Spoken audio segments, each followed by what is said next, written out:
আমার পেজের মধ্যে অনেক দামি একটা কেকের মধ্যে হচ্ছে ব্রাউনি কেক। আর এই ব্রাউনিটা কিন্তু আমি সব দামে সেল করি না। আসলে কম দামে সেল করা পসিবল হয় না।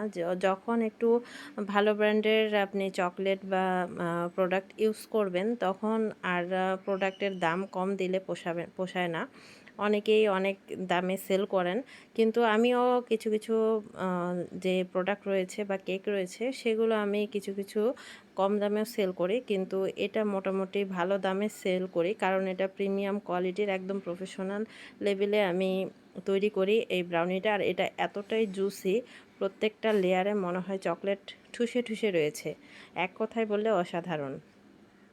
কেকটা কাস্টমার আপু ওনার প্রিয়জনের জন্য অর্ডার করেছিলেন, যিনি ছিলেন ব্রাউনি লাভার। আর সে কারণে উনি ব্রাউনির উপরে আমাকে এরকমভাবে ডেকোরেশন করার রেফারেন্স পিকচার দিয়েছিলেন। আর সেজন্য আমি সেভাবেই তৈরি করেছি। ব্রাউনিটা আমি ভান হাউটেন চকলেট দিয়ে তৈরি করেছি। আর এটার প্রাইস কেমন সেই চকলেটটার আপনারা যারা তৈরি করেন বা বেকিংয়ের কাজ করেন তারা সবাই জানেন। আর এই চকলেটটার যেমন দাম, সেরকম কোকো পাউডার, ভালো ব্র্যান্ডের কোকো পাউডার সব কিছু দিয়ে যখন তৈরি করা হয়, এটার প্রাইসটাও কিন্তু সেভাবেই রাখতে হয়।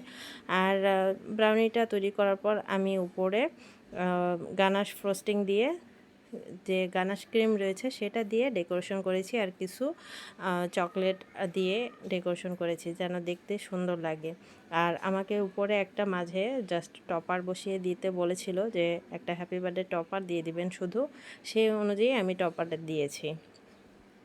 ব্রাউনিটা ভান হাউটেন দিয়ে তৈরি করেছি, কিন্তু উপরের যে গানাশটা রয়েছে সেটা আমি মালয়েশিয়ান চকলেট দিয়ে তৈরি করেছি। সেজন্য আপু এটা কাস্টমাইজ করে নিয়েছে, যে আমাকে উপরের গানাশ ক্রিমটা একটু কাস্টমাইজ করে দিয়েন যেন প্রাইসটা মোটামুটি বাজেটের মধ্যে থাকে।